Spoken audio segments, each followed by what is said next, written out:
Welcome to Anne and Tony's Big Adventure. On January 2nd, 2018, we flew to Fort Lauderdale to board the Holland America ship, the Prinsendam.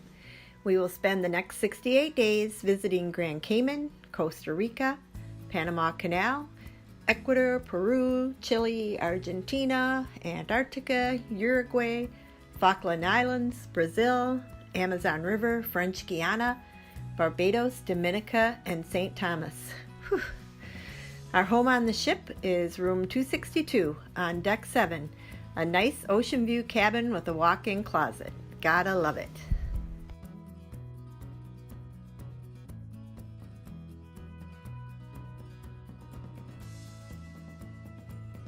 After we put away our luggage, we spent some time exploring the ship.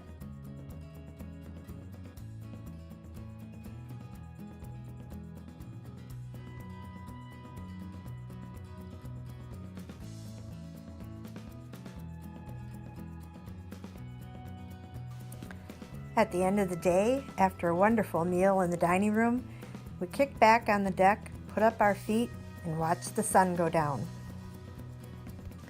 Each night on the cruise, when the cabin boy made up our beds, he would leave a card from the captain with a quote on it. I'll be sharing those quotes throughout this journey, and here's one of my favorites. Travel while you're young and able. Don't worry about the money, just make it work. Experience is far more important than money will ever be. Anonymous. Our first stop is in Georgetown, Grand Cayman. We've been to this island several times and have spent many sun-kissed hours on the famous 7 Mile Beach. Today's a little cloudy and not so warm, so we decided to spend more time wandering in the shops and walking along the breakwater.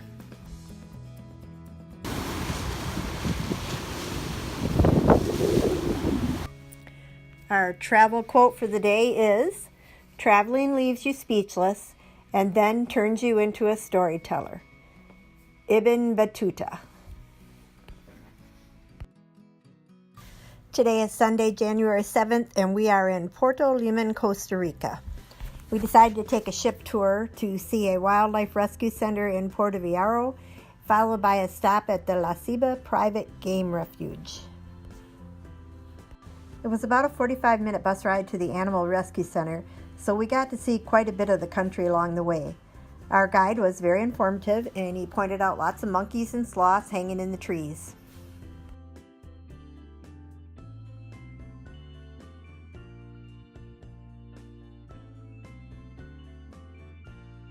Costa Rica was hit fairly hard last fall by a hurricane, and there was still quite a bit of damage, including a wrecked yacht that was still grounded along the shore. We went by several banana plantations, and we stopped briefly while our guide explained the cultivation and harvesting techniques and pointed out a hawk sitting above the treetops hunting for mice and other rodents. The rescue center had a wonderful variety of native animals that were brought to the center due to injury or because they had been orphaned. The volunteers try to rehabilitate the animals so they can be released back into the wild, but sometimes they are hurt too badly or they're too tame, and so they stay at the rescue center.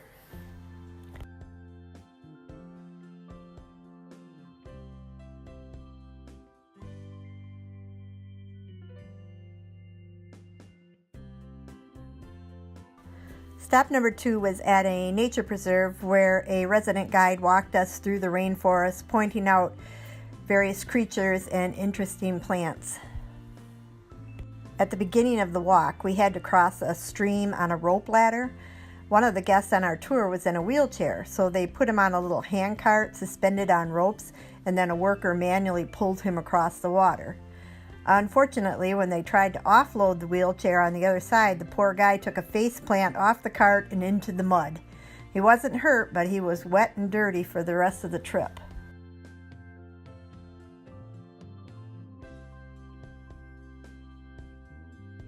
It's phototropic, photo meaning light, tropo meaning foot. It actually grows out these roots in the direction of sunlight. When it's young, it'll kill off the roots behind it, and as a result, young trees can move 10 to 15 centimeters a year across the forest floor. Oh my gosh! It's something like this, which it's not too far, but for a tree, that's super, super impressive. As they get a new one. Usually it's a fairly large group, somewhere between kind of like 5 and 10, sharing one of these leaves. This one's starting to fall apart, so only one's in there right now. One the bat. others are probably kind of nearby. Yeah.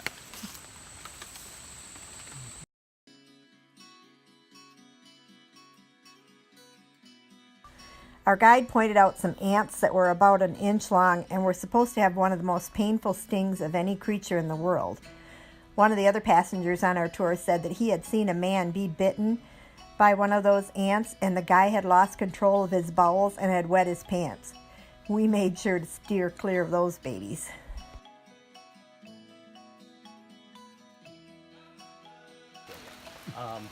These guys, when they fall out of a tree, this is just the inner shell. They've got another really hard outer shell around this too, so they're quite big, hefty. At the end of our walk around the reserve, we were served a typical Costa Rican lunch in a little grass hut. The tables were set next to some lily ponds, and the guide pointed out 2 different types of frogs' eggs, and then he showed us an example of each of the types of frogs that went with the eggs. We also shared our lunch with an owl that sat up in the rafters above us while we ate. I'm guessing he took care of any fallen table scraps after we left.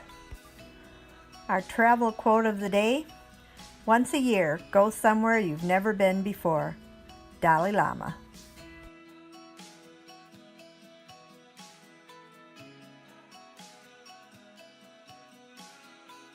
Today is Monday, January 8th, and we are going to be crossing through the Panama Canal today. Yesterday was a sea day, and we had a guest speaker who came on board and gave us a lecture about the history of the locks, including the fact that it was finished in 1914 and there was about 25,000 workers that died during the construction of the canal, mostly from malaria. The canal is about 50 miles long, and it has about 15,000 ships that use it every year. The canal consists of many different sections. When you enter the canal at the Atlantic entrance, you're entering in Lehman Bay, which is a large natural harbor, and the entrance part of it runs about 5.5 miles.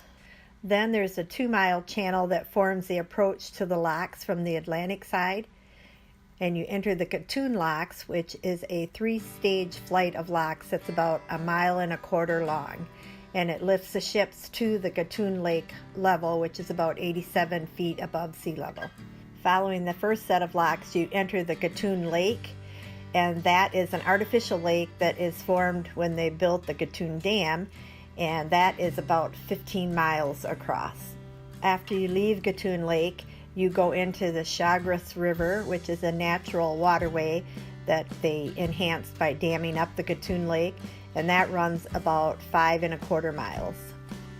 At that point, you enter the Culebra Cut, which it slices about 7.5 miles through a mountain ridge, and then it crosses the Continental Divide and passes under the Centennial Bridge. Next, you go through a single-stage Pedro Miguel Lock, which is about 7/8 of a mile long, and it's the first part of the descent with a lift of about 31 feet.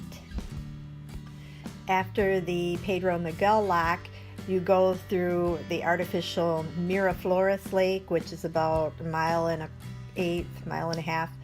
Then you go through the 2-stage Miraflora locks, which is another 1.125 miles, with a total descent of 54 feet. After the Miraflores locks, you go another 8.5 miles through Balboa Harbor before you reach the Pacific Ocean. And the Panama City sits right there at the entrance on the Pacific side, which was a lot bigger skyline than what we expected it to be. We spent about 2 hours there waiting for supplies to come on board, so we got to see a lot of ocean traffic lining up to go through the canal, and seeing a lot of ship activity, and then a beautiful sunset. And finally, our travel quote of the day is, "I haven't been everywhere, but it's on my list," by Susan Sontag.